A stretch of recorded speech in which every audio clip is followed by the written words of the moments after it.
नमस्कार दोस्तों, स्वागत है आपका आपके अपने YouTube चैनल प्रेम यूनिवर्सिटी भारत में।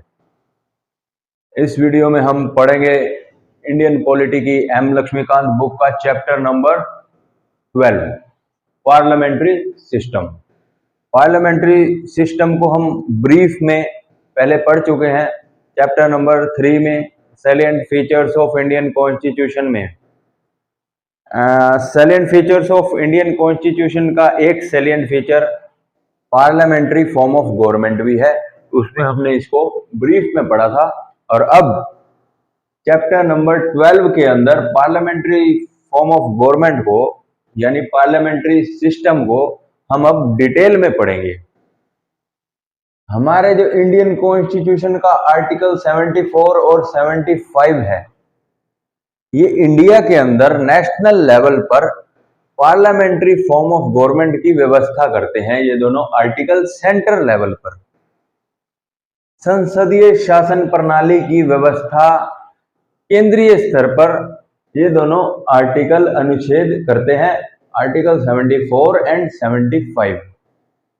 और स्टेट लेवल पर आर्टिकल 163 एंड 164 स्टेट लेवल पर संसदीय शासन प्रणाली की यानी पार्लियामेंट्री फॉर्म ऑफ गवर्नमेंट की व्यवस्था करते हैं, पार्लियामेंट्री सिस्टम की व्यवस्था करते हैं। तो मॉडर्न डेमोक्रेटिक गवर्नमेंट दो तरह की होती है।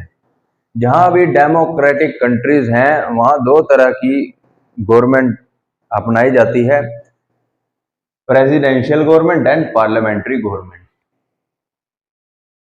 कोई कोई country parliamentary form of government अपनाते हैं तो कुछ कंट्रीज प्रेसिडेंशियल गवर्नमेंट अपनाते हैं। इंडिया में पार्लियामेंट्री फॉर्म ऑफ गवर्नमेंट है। तो जो मॉडर्न डेमोक्रेटिक गवर्नमेंट्स हैं, प्रेसिडेंशियल गवर्नमेंट और पार्लियामेंट्री गवर्नमेंट, तो कैसे पता चलता है कि ये प्रेसिडेंशियल गवर्नमेंट है और ये पार्लियामेंट्री गवर्नमेंट है?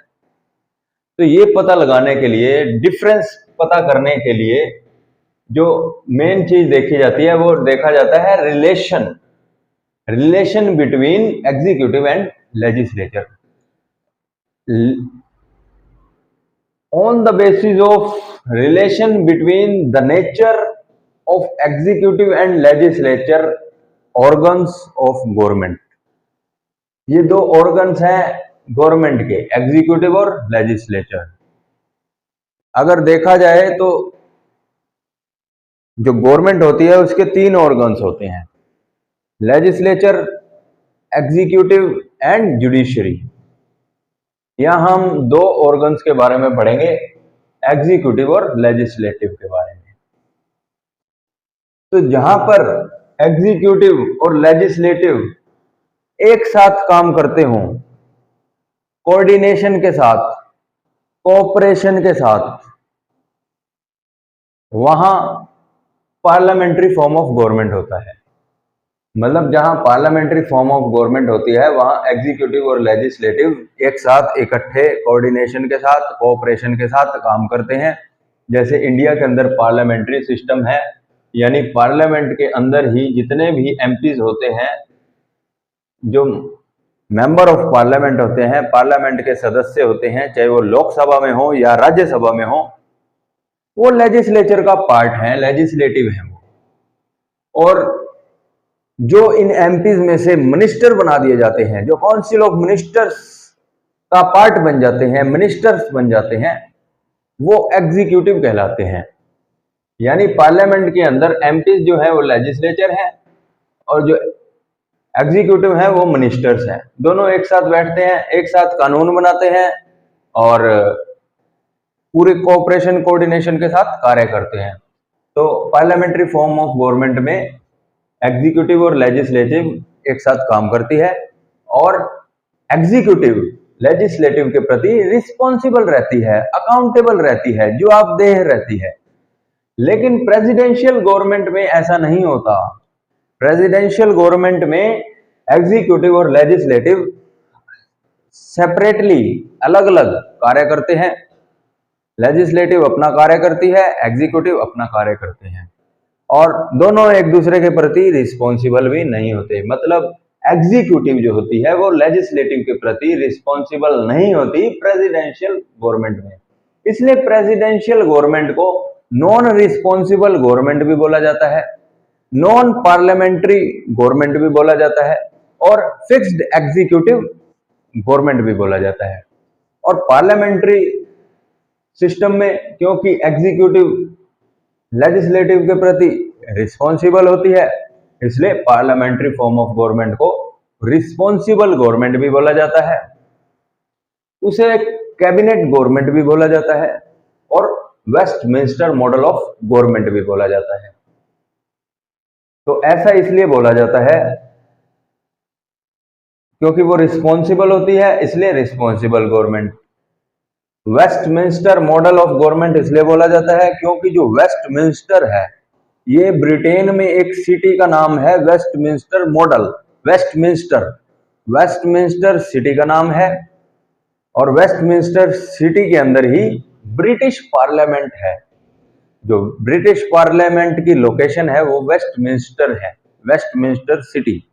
जैसे इंडियन पार्लियामेंट की लोकेशन दिल्ली सिटी है, दिल्ली।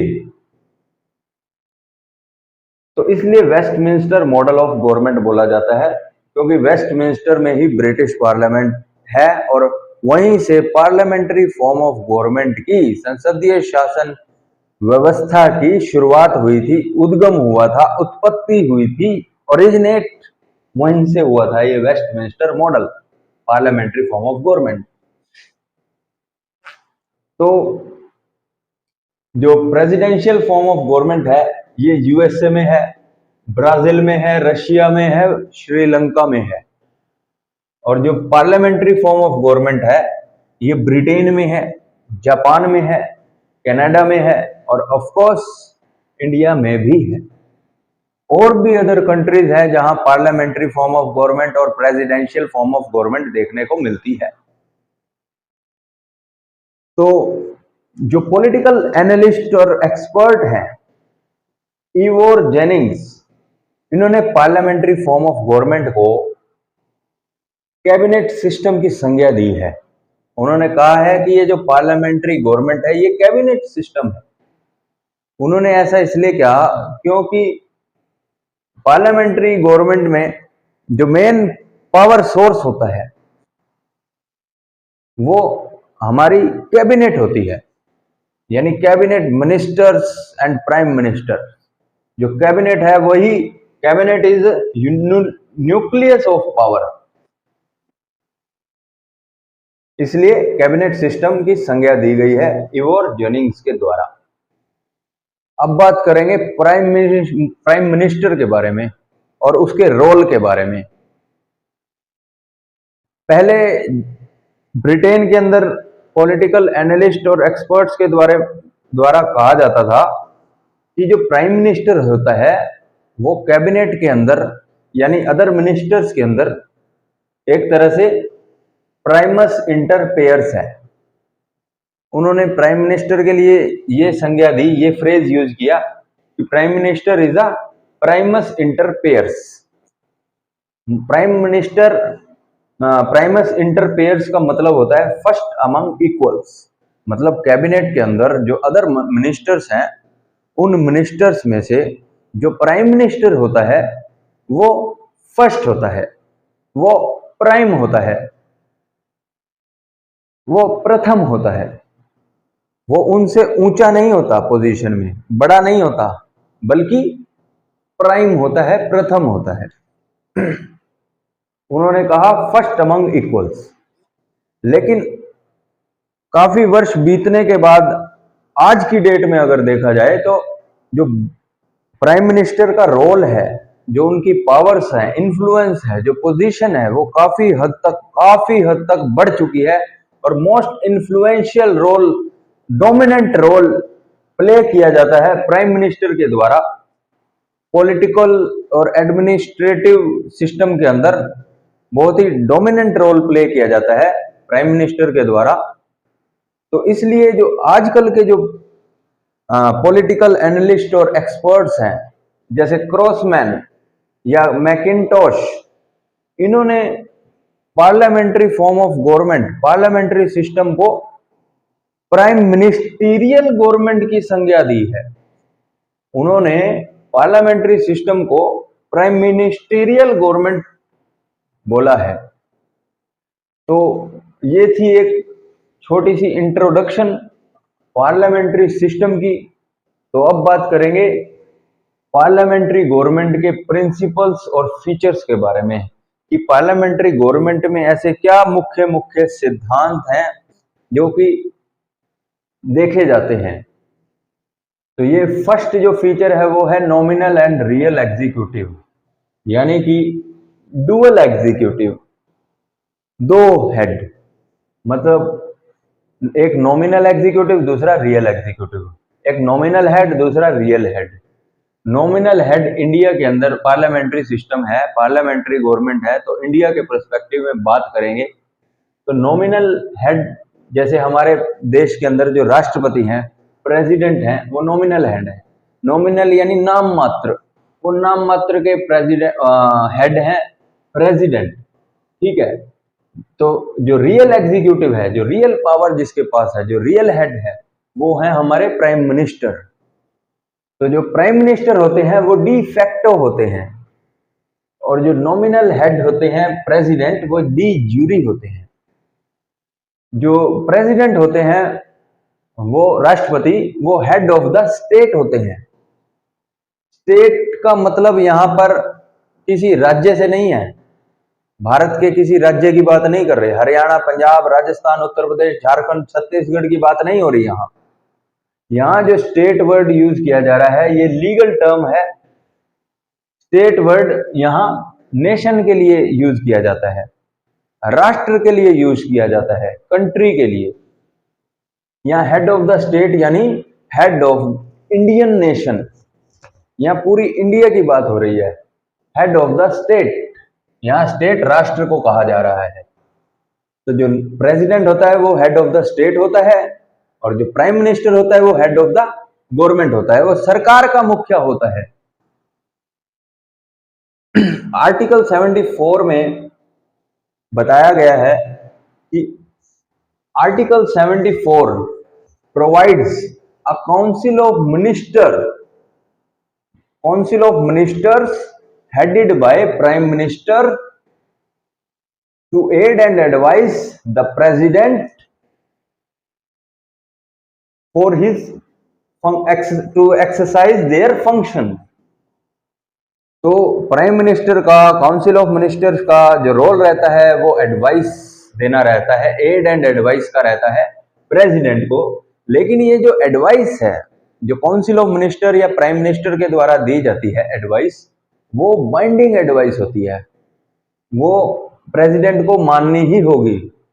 जो भी एडवाइस प्राइम मिनिस्टर या काउंसिल ऑफ मिनिस्टर प्रेसिडेंट को देंगे एडवाइस, वो एडवाइस बाइंडिंग होगी और प्रेसिडेंट को माननी ही होगी।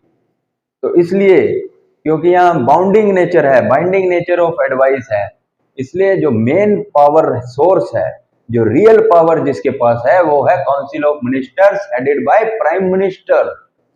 तो यहाँ रियल एग्जीक्यूटिव प्राइम मिनिस्टर है, और जो नॉमिनल हेड है, नॉमिनल एग्जीक्यूटिव है, वो है प्रेसिडेंट, राष्ट्रपति। सेकंड जो फीचर है वो है मेजॉरिटी पार्टी रूल। मतलब लोकसभा के अंदर, पार्लियामेंट के लोअर हाउस में, यानी कि लोकसभा के अंदर जिस भी पॉलिटिकल पार्टी की मेजॉरिटी होगी वही पार्टी गवर्नमेंट बनाएगी, सरकार बनाएगी, और जो उस पॉलिटिकल पार्टी का हेड होगा, मुखिया होगा, वही प्राइम मिनिस्टर बनेगा। तो प्राइम मिनिस्टर को अपॉइंट करने का काम राष्ट्रपति का होता है, प्रेसिडेंट का होता है।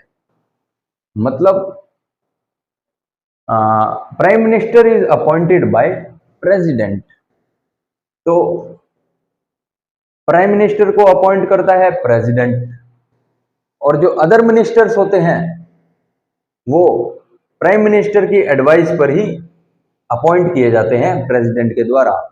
मतलब प्राइम मिनिस्टर को अपॉइंट करता है प्रेसिडेंट, और फिर प्राइम मिनिस्टर एडवाइस करता है, जिन जिन व्यक्तियों के नाम प्रेसिडेंट को सौंपता है उन व्यक्तियों को ही मिनिस्टर, अदर मिनिस्टर्स बनाया जाता है प्रेसिडेंट के द्वारा।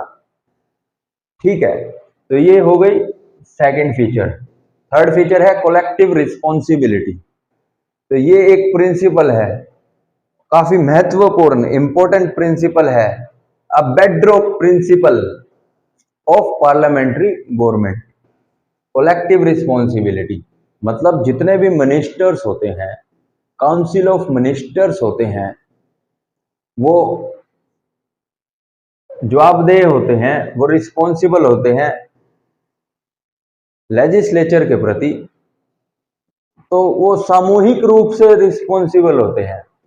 मतलब जितने भी मिनिस्टर्स होते हैं वो एक टीम की तरह काम करते हैं, act as a team and swim and sync together. वो तैरते भी इकट्ठा हैं और डूबते भी इकट्ठा हैं। मतलब सरकार भी एक साथ बनाते हैं और सरकार गिरती है तो एक ही साथ लुढ़क जाते हैं। तो कलेक्टिव रिस्पॉन्सिबिलिटी रहती है। केवल प्राइम मिनिस्टर की ही रिस्पॉन्सिबिलिटी नहीं रहती लेजिस्लेचर के प्रति, बल्कि सामूहिक रिस्पॉन्सिबिलिटी रहती है पूरे मंत्रिमंडल की पार्लियामेंट के प्रति। तो ये एक बेडरॉक प्रिंसिपल है। और लोकसभा को एक राइट मिला है, एक अधिकार मिला है कि Lok Sabha can remove council of ministers headed by prime minister by passing a vote of no confidence. अगर नो कॉन्फिडेंस का बिल पार्लियामेंट के अंदर पास कर दिया जाता है लोकसभा के द्वारा, तो ऐसे में पूरे मंत्रिमंडल को अपने पद से इस्तीफा देना पड़ता है, क्योंकि उनके पास सरकार गिर जाती है, सरकार के पास मेजोरिटी नहीं होती, तभी तो नो कॉन्फिडेंस पास हो जाता है बिल। फिर फोर्थ जो है फीचर प्रिंसिपल पार्लियामेंट्री गवर्नमेंट का, वो है पॉलिटिकल होमोजेनिटी। मतलब राजनीतिक समानता, विचारों की भी समानता और अदर टाइप्स की भी समानता। मतलब यूजुअली क्या होता है, जो काउंसिल ऑफ मिनिस्टर्स होते हैं, जितने भी मंत्री होते हैं, वो एक ही पार्टी से होते हैं, सेम पॉलिटिकल पार्टी से होते हैं। इसलिए क्योंकि सेम पॉलिटिकल पार्टी से होते हैं, इसलिए उनकी जो विचारधारा होती है, आइडियोलॉजी होती है, वो भी सेम होती है। तो usually council of ministers are from the same political party, hence same political ideology they have. तो उनकी सेम आइडियोलॉजी होती है, सेम पॉलिटिकल पार्टी होती है, इसलिए पॉलिटिकल होमोजेनिटी देखी जाती है, राजनीतिक समानताएं देखी जाती हैं। और अगर जब कोalition गवर्नमेंट होती है, जब किसी भी पार्टी के पास पूर्ण बहुमत नहीं होता, मेजोरिटी नहीं होती, तो कोalition गवर्नमेंट की सरकार बनती है। तब भी कॉन्सेंसस के द्वारा आपसी सहमति हो जाती है और तब भी पॉलिटिकल होमोजेनिटी बना ली जाती है, तभी कोalition गवर्नमेंट स्मूथली चल पाती हैं। तो ये हो गया फोर्थ, पॉलिटिकल होमोजेनिटी। फिफ्थ है डबल मेंबरशिप। मतलब कोई भी मिनिस्टर है, मिनिस्टर एग्जीक्यूटिव का पार्ट होता है, कोई भी मिनिस्टर होगा उसके लिए कंपलसरी रहता है कि वो पार्लियामेंट की मेंबरशिप उसके पास होनी चाहिए। पार्लियामेंट की मेंबरशिप होना मतलब लेजिस्लेचर की मेंबरशिप होना, लेजिस्लेटिव का पार्ट होना। तो जो भी मिनिस्टर होता है, एग्जीक्यूटिव होता है, वो लेजिस्लेटिव में भी उसको मेंबरशिप जरूरी होती है। नहीं होती तो 6 महीने के अंदर अंदर उसको मेंबरशिप लेनी होती है पार्लियामेंट की, चाहे वो लोकसभा की ले या राज्यसभा की ले, किसी भी हाउस की मेंबरशिप ले सकता है 6 महीने के अंदर अंदर। अगर नहीं ले पाता, नहीं मिलती, तो ऐसे में उसको मिनिस्टर का पद इस्तीफा देना होगा, रिजाइन करना होगा, मिनिस्टर का पद छोड़ना होगा। इसलिए अगर बने रहना है, मिनिस्टर एग्जीक्यूटिव का पार्ट बने रहना है, तो लेजिस्लेटिव का भी पार्ट बनना होगा, मेंबर बनना होगा। तो यहाँ डबल मेंबरशिप की बात की गई है, डबल मेंबरशिप होनी जरूरी है मिनिस्टर के लिए।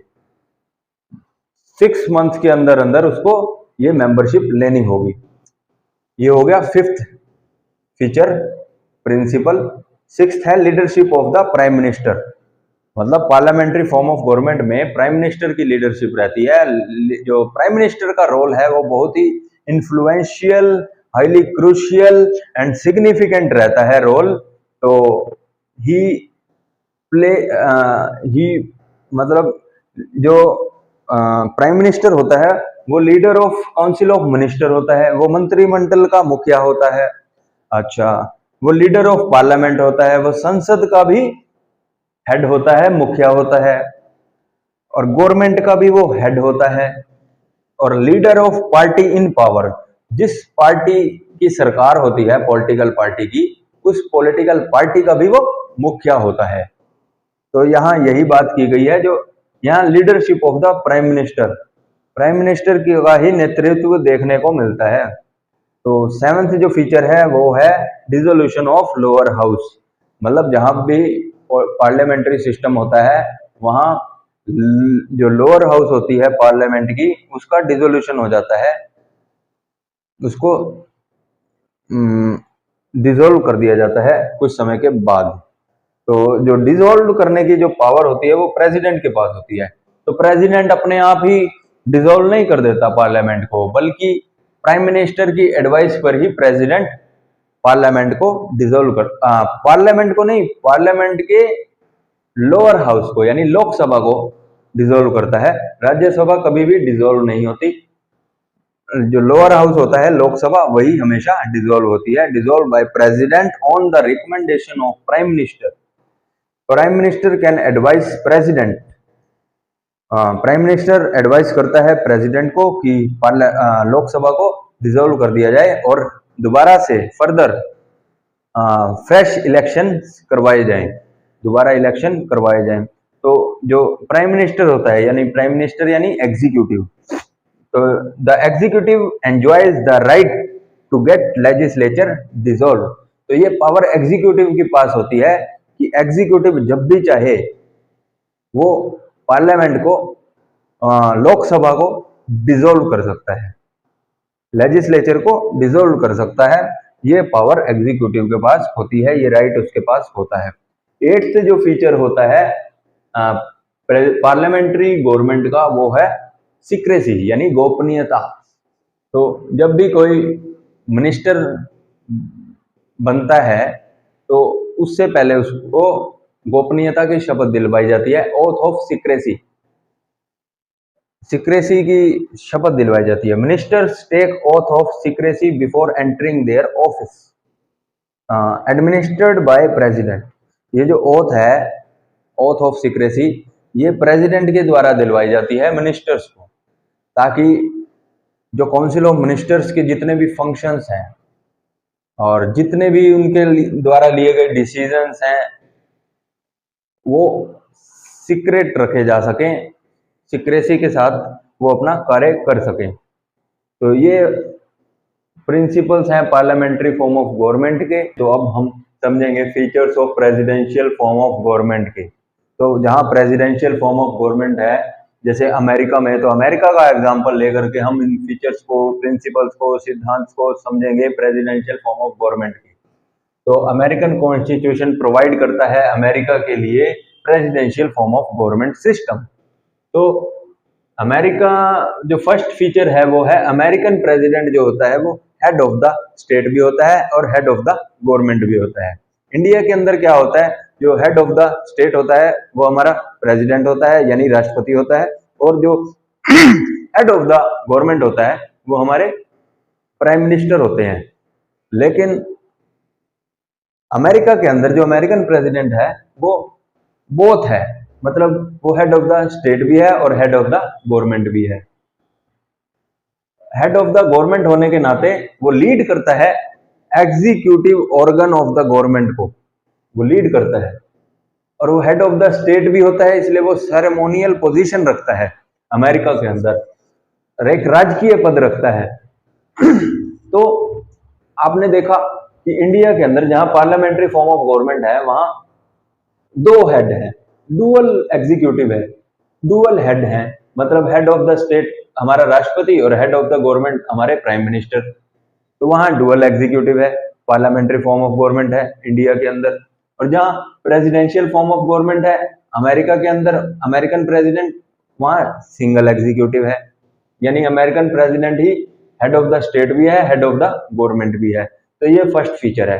सेकंड जो फीचर है वो है कि जो अमेरिकन प्रेसिडेंट हैं वो इलेक्ट किए जाते हैं इलेक्टोरल कॉलेज के द्वारा, 4 साल के लिए फिक्स टेन्योर, उनका जो टेन्योर है, उनका जो कार्यकाल है वो फिक्स रहता है, उससे पहले उनको कोई हटा नहीं सकता। तभी हटाया जा सकता है जब उनके खिलाफ इम्पीचमेंट जारी कर दी जाए, इम्पीचमेंट का प्रोसीजर स्टार्ट कर दिया जाए। तो इम्पीचमेंट जो है वो इम्पीचमेंट महाअभियोग तब शुरू किया जा सकता है जब किसी अमेरिकन प्रेसिडेंट के द्वारा कोई अनकॉन्स्टिट्यूशनल, ग्रेव अनकॉन्स्टिट्यूशनल एक्ट हो जाए, कोई जघन्य असंवैधानिक कार्य उसके द्वारा हो जाता है, तब इम्पीचमेंट की प्रोसीजर स्टार्ट कर दिया जाता है कांग्रेस के द्वारा।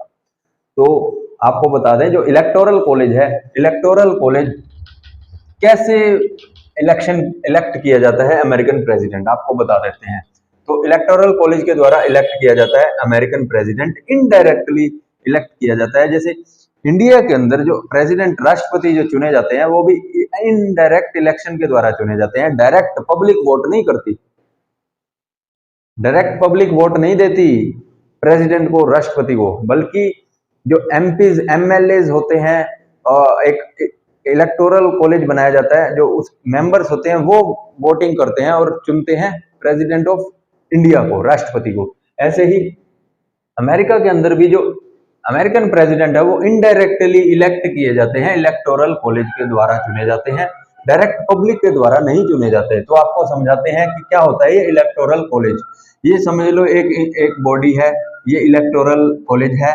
तो इसके जो मेंबर्स होंगे, अदर मेंबर, जितने भी मेंबर्स हैं, इनको इलेक्टर्स बोला जाता है। इलेक्टर्स इसलिए बोला जाता है क्योंकि ये इलेक्ट करते हैं अमेरिकन प्रेसिडेंट को, तो इसलिए इनको इलेक्टर्स बोला जाता है। तो इन इलेक्टर्स को भी चुना जाता है किसके द्वारा? अमेरिकन सिटीजन्स के द्वारा। तो जो अमेरिकन पब्लिक होती है, अमेरिकन सिटीजन्स होते हैं, ये इलेक्ट करते हैं इलेक्टर्स को और एक तैयार कर देते हैं इलेक्टोरल कॉलेज। तो ये जो इलेक्टर्स चुने जाते हैं, ये कोई भी मेंबर बन सकता है, सिटीजन बन सकता है, लेकिन वो जैसे देखा जाता है कौन अच्छा व्यक्ति है जो अच्छा डिसीजन ले और अच्छा अमेरिकन प्रेसिडेंट को चुने। तो इसलिए जो अमेरिकन पब्लिक है ये इलेक्टर्स को चुनती है और एक इलेक्टोरल कॉलेज को तैयार कर देती है। यहाँ अलग अलग मेंबर्स चुन लिए जाते हैं, इलेक्टर्स। तो ये इलेक्टर्स जो हैं ये अमेरिकन प्रेसिडेंट को इलेक्ट करते हैं इसके बाद। तो मतलब यहाँ डायरेक्ट अमेरिकन प्रेसिडेंट को अमेरिकन सिटीजन्स के द्वारा नहीं चुना जा रहा, बल्कि इनडायरेक्टली अमेरिकन जो पब्लिक है वो इलेक्टोरल कॉलेज तैयार करती है, इलेक्टर्स को चुनती है और देन इलेक्टर्स जो हैं वो अमेरिकन प्रेसिडेंट को चुनते हैं। तो ये हो गया इलेक्टोरल कॉलेज। देन जो कांग्रेस है ये रिमूव नहीं कर सकती अमेरिकन प्रेसिडेंट को, क्योंकि कांग्रेस अपॉइंट भी नहीं करती, सिलेक्ट भी नहीं करती, इलेक्ट भी नहीं करती अमेरिकन प्रेसिडेंट को। इसलिए अमेरिकन प्रेसिडेंट जो है उसको वो हटा भी नहीं सकती, ठीक है। और ना ही जो अमेरिकन प्रेसिडेंट है वो रिस्पॉन्सिबल होता है, जवाबदेह होता है कांग्रेस के प्रति। तो यहाँ जो अमेरिकन प्रेसिडेंट है ये एग्जीक्यूटिव का पार्ट है, जो कांग्रेस है ये लेजिस्लेचर का पार्ट है। दोनों सेपरेटली काम करते हैं, सेपरेशन ऑफ पावर रहती है इनकी। तो ये हो गया सेकंड फीचर। देन जो थर्ड है वो है कैबिनेट को लेकर के, किचन कैबिनेट को लेकर के, कि जो अमेरिकन प्रेसिडेंट है वो जो अमेरिका को गवर्न करता है with the help of support of cabinet और a smaller body like kitchen cabinet. तो जो कैबिनेट होती है ये एक एडवाइजरी बॉडी होती है जो कि हेल्प करती है, परामर्श देती है, एडवाइस देती है प्रेसिडेंट, अमेरिकन प्रेसिडेंट को। तो इसके जो मेंबर्स होते हैं वो इलेक्टेड नहीं होते, बल्कि नॉन इलेक्टेड मेंबर्स होते हैं और अमेरिकन प्रेसिडेंट के द्वारा सिलेक्ट किए जाते हैं, अपॉइंट किए जाते हैं और रिस्पॉन्सिबल होते हैं वो जो मेंबर्स हैं वो कैबिनेट पूरी की पूरी रिस्पॉन्सिबल रहती है, जवाबदेह रहती है, अकाउंटेबल रहती है अमेरिकन प्रेसिडेंट के प्रति। और अमेरिकन प्रेसिडेंट जब भी चाहे इनको उनके रिमूव कर सकता है, इनको इनकी मेंबरशिप और कैबिनेट से बाहर कर सकता है किसी भी मेंबर्स को, तो एनी टाइम कर सकता है। तो ये जो नॉन इलेक्टेड मेंबर्स होते हैं ये दरअसल डिपार्टमेंटल सेक्रेटरीज होते हैं, मतलब जो अलग अलग डिपार्टमेंट हैं उसके सेक्रेटरीज होते हैं, मतलब काफी ज्यादा अपनी फील्ड के एक्सपर्ट होते हैं, माहिर होते हैं, विद्वान होते हैं, स्कॉलर्स होते हैं।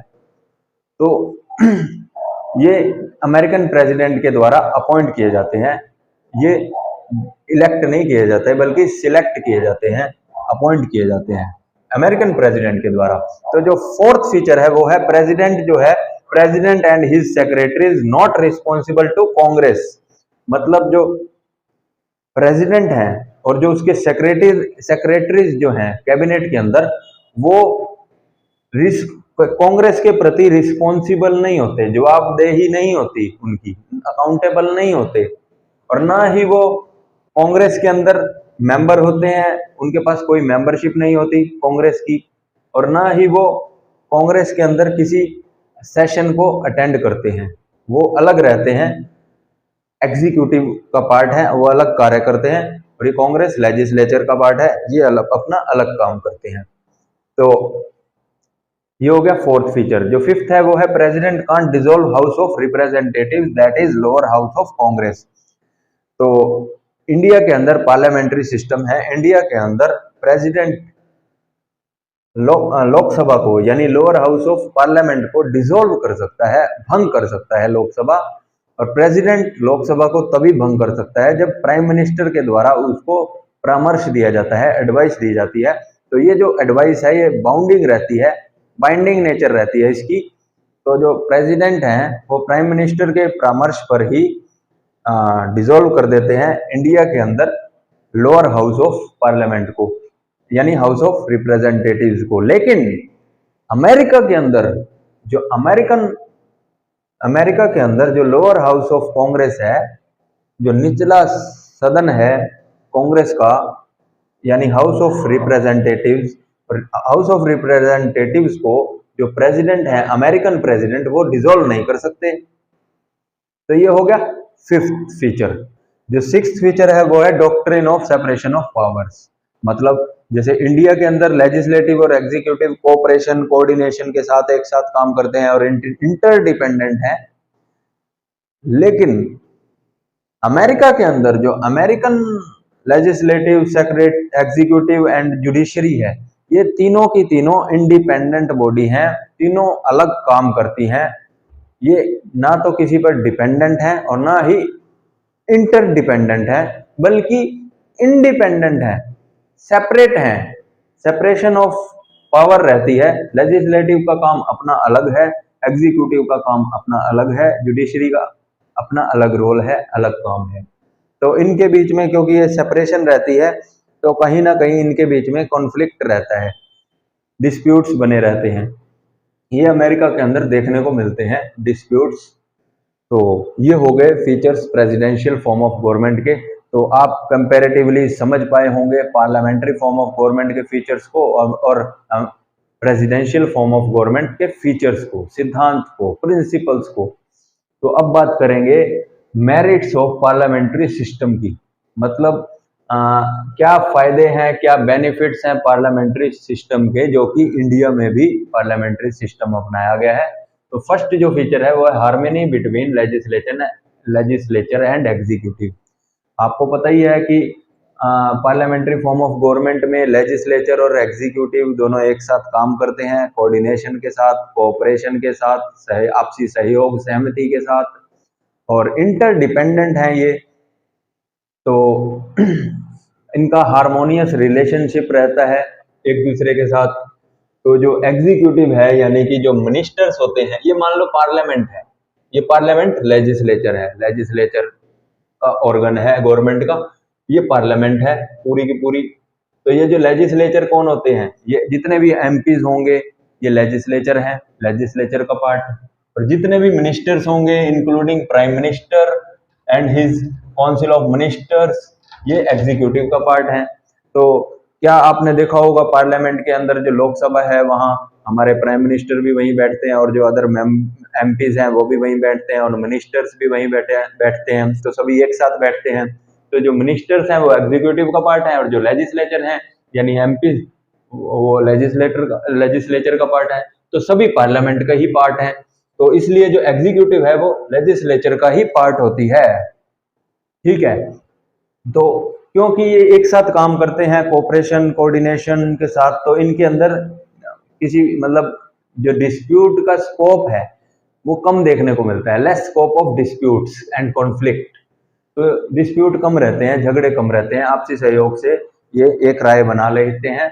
तो ये हो गया फर्स्ट फीचर, ठीक है। ये बेनिफिट है क्योंकि ये हार्मोनियस रिलेशन होता है इनका, harmony between legislature and executive.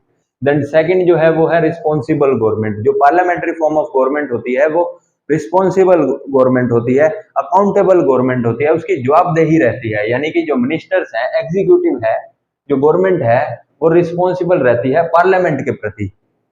तो parliament exercise control through various devices. तो जो पार्लियामेंट्री है वो यानी जो पार्लियामेंट है, लेजिस्लेचर है, वो उसका पूरा कंट्रोल रहता है मिनिस्टर्स के ऊपर, एग्जीक्यूटिव के ऊपर। जो एग्जीक्यूटिव है वो रिस्पॉन्सिबल रहती है। तो कैसे रहती है? तो ये अलग अलग वेरियस डिवाइसेस हैं जिसके थ्रू पार्लियामेंट कंट्रोल करती है एग्जीक्यूटिव को, मिनिस्टर्स को। जैसे क्वेश्चन आवर, पार्लियामेंट के अंदर एक अलग से सेशन में ही एक प्रोग्राम होता है, वो है क्वेश्चन आवर। उस टाइम पे कोई भी एमपी, कोई भी लेजिस्लेचर मेंबर, एमपी यानी मेंबर ऑफ पार्लियामेंट, वो क्वेश्चन कर सकता है, किसी मिनिस्टर से पूछ सकता है, उसकी नीति को, पॉलिसीज को जान सकता है, कोई भी क्वेश्चन पूछ सकता है।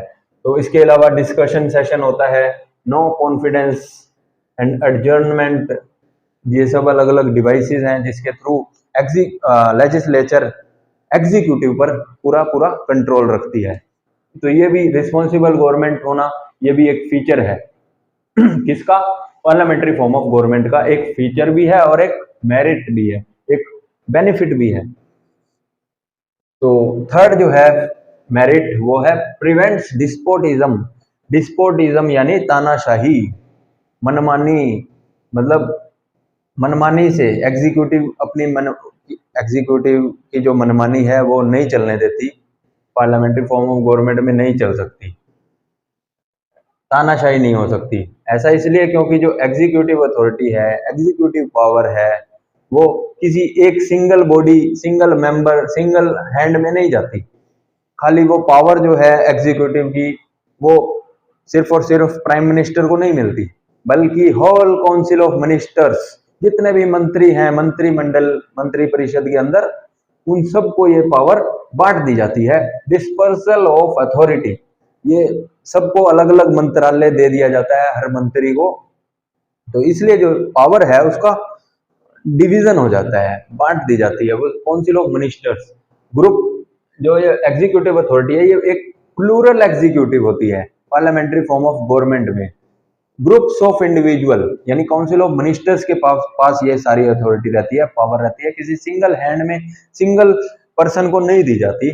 तो इसलिए डिस्पोजल ऑफ अथॉरिटी रहती है, इसलिए डिक्टोरियल टेंडेंसी जो रहती है, तानाशाही की का जो प्रवृत्ति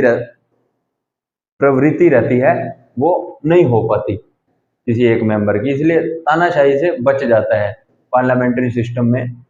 तो फोर्थ जो है वो है रेडी अल्टरनेटिव गवर्नमेंट। मतलब जब भी किसी रूलिंग पार्टी के पास मेजोरिटी नहीं रहती, पार्लियामेंट लोकसभा के अंदर मेजोरिटी नहीं रहती किसी सरकार के पास, या नो कॉन्फिडेंस बिल पास हो जाता है, तो ऐसे में क्या होता है कि जो हमारे हेड ऑफ द स्टेट हैं यानी प्रेसिडेंट हैं, जो राष्ट्रपति हैं, वो इनवाइट करते हैं ओपोजिशन पार्टी को कि भाई रूलिंग पार्टी का तो अब इतना मेजोरिटी रही नहीं, तो आप अब अगर चाहो तो आप सरकार बना सकते हो, आपको हम मौका देते हैं, आप मेजोरिटी शो कर दो हमें, तो हम आपको गवर्नमेंट सरकार बनाने देंगे विदाउट फ्रेश इलेक्शन, बिना चुनाव करवाए ही। ऐसे में अगर अपोजिशन पार्टी मेजोरिटी लोकसभा के अंदर पेश कर देती है,